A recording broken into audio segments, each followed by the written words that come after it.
बच्चों सुप्रभात।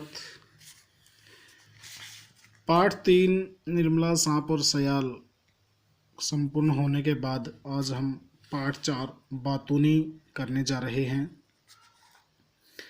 बच्चों बातूनी जो पाठ है, बातूनी का अर्थ होता है वाचाल। वाचाल मतलब बहुत अधिक बोलने वाला, बहुत ज़्यादा बातें करने वाला। ये पाठ हरिशंकर परसाई के द्वारा लिखित एक कथा है, कहानी है। इसमें जो सज्जन होता है, सज्जन वैसे तो अच्छा आदमी होता है, सत प्लस जन, अच्छा पुरुष, वो बहुत ज़्यादा बातचीत करने वाला, बहुत ज़्यादा बोलने वाला है। इस पाठ में हमें देखने को मिलेगा कि हमें किसी दूसरे व्यक्ति से कोई काम नहीं करवाना चाहिए। यदि हम दूसरे व्यक्ति से कोई काम करवाएंगे, पहली बात तो वो काम हमारा ठीक ठाक नहीं होगा, और बाई चांस यदि वो ठीक ठाक हो भी जाता है तो हमें उसका बहुत ज़्यादा हर्जाना भुगतना पड़ता है। तो देखिए, इसी प्रकार का एक पाठ है। इसमें जो लेखक कहता है आदमी सुभीता। सुभीता होता है सहूलियत या सुविधा, मतलब कि जल्दी से जल्दी काम निपटाने की कोशिश करता है। आदमी सुभीता खोजने में मारा जाता है। उस शाम अगर मैं, यहाँ पर मैं जो शब्द है सर्वनाम शब्द है, ये लेखक के लिए प्रयोग किया गया है। उस शाम अगर मैं खुद जाकर लिफाफा पोस्ट ऑफिस में छोड़ देता तो वह कष्ट न होता जो तभी से भुगत रहा हूँ। यानी कि लेखक को जो कष्ट उसी समय से हो रहा है, वो कष्ट उसे नहीं होता यदि वो स्वयं ही जाकर के वो जो लिफाफा है पोस्ट ऑफिस में छोड़ देता। उस शाम मुझे एक लिफाफा ज़रूरी छोड़ना था। मैं बाहर निकला। पोस्ट ऑफिस बंद होने का समय हो रहा था। सामने से एक सज्जन मतलब एक अच्छा आदमी, बाद में इन्हें मैंने कभी सज्जन नहीं कहा। सज्जन में सत उपसर्ग है और जन मूल शब्द है। सत मतलब होता है अच्छा, जन होता है व्यक्ति। यानी कि सज्जन मैंने पहले ही बोल दिया उसको, बाद में तो कभी भी आज तक भी मैंने उसे सज्जन व्यक्ति नहीं कहा। तो वो सज्जन व्यक्ति मुझे साइकिल पर जाते दिखे। मैंने उन्हें रोककर कहा, जरा एक लिफाफा लेकर इस कागज़ को उसमें रखकर और ये पता लिखकर डाक में छोड़ दीजिए। यानी कि जो ये समझो कि एक प्रकार की चिट्ठी थी लेखक के पास। वो चिट्ठी लेखक ने उस सज्जन को दी और कहा कि आप एक लिफाफा जो होता है जिसमें हम डाक भेजते हैं, ऐसा लिफाफा लेकर के और उसके ऊपर ये वाला एड्रेस है, ये लिख करके इसको आप डाक घर में छोड़ दीजिए। उन्होंने कहा सहर्ष। सहर्ष मतलब खुशी के साथ। बस उनके सहर्ष ने मेरा हर्ष तभी से जो छीना है वह तो आज तक वापस नहीं मिला। दूसरे दिन वे दिख गए तो मैंने पूछा, वह चिट्ठी डाल दी थी? यानी कि जो मैंने आपको कल चिट्ठी दी थी वो आपने डाकघर में छोड़ दी थी क्या? तो आप बताइए। इसका ज़्यादा से ज़्यादा जवाब ये हो सकता है कि हाँ, जी हाँ, मैंने आपकी चिट्ठी टिकट लगाकर और पता लिखकर पोस्ट ऑफिस में और पोस्ट ऑफिस के लाल लेटर बॉक्स में छोड़ दी थी। बस इससे ज़्यादा तो हो नहीं सकता। बस इससे ज़्यादा तो हो नहीं सकता। पर उन्होंने यह जवाब दिया। देखिए, आप सुनिए उन्होंने क्या जवाब दिया था उसको। मैं पोस्ट ऑफिस पहुंचा साहब। साहब यहाँ पर साहब के लिए प्रयोग होता है। साहब जो शब्द होता है उसका इन्होंने साहब बोल दिया। देखता हूँ कि पोस्ट ऑफिस बंद हो चुका है।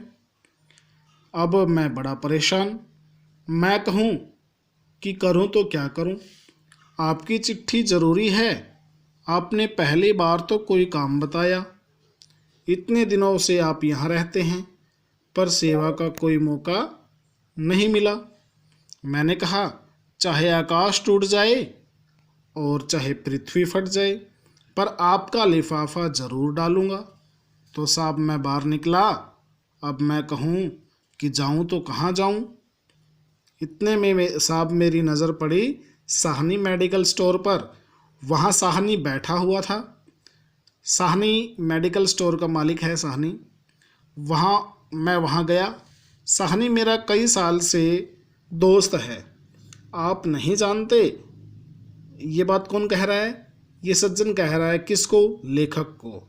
कि आप नहीं जानते, उसके फादर मेरे फादर के बड़े अच्छे दोस्त थे। बाद में उसके फादर को एक दिन दिल का दौरा पड़ा। ये सब आजकल दिल की बीमारी का बड़ा फैशन चल पड़ा है। तो मैंने कहा, यार साहनी, लिफाफा दे। उसने कहा, लिफाफा तो नहीं है, टिकट है। मैंने कहा, ला, टिकट ही दे। मैंने साहब टिकट तो हाथ में कर ली, अब लिफाफा। मैं बाहर खड़ा खड़ा कहूँ कि लिफाफा कहाँ से लाऊं? अब मुझे घबराहट होने लगी। आखिरी डाक निकालने का समय हो रहा था। लिफाफा नहीं गया तो क्या होगा? हे भगवान, तू ही रास्ता बना।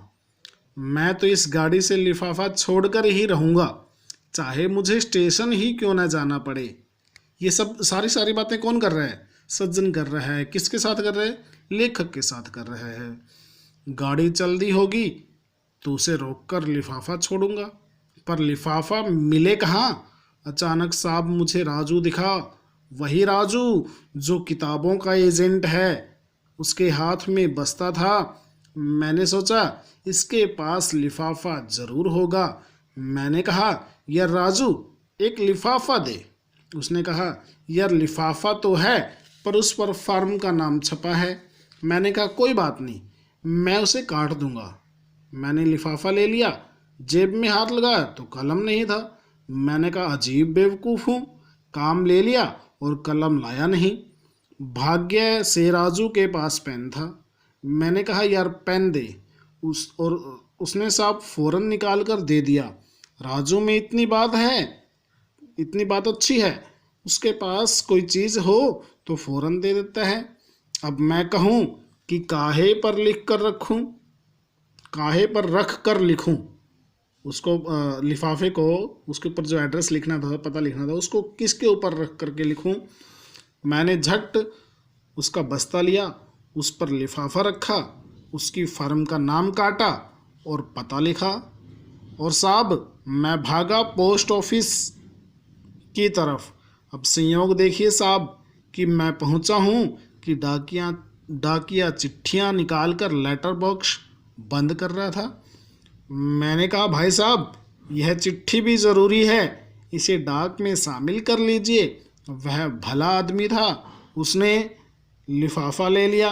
तब साहब मेरा मन हल्का हुआ।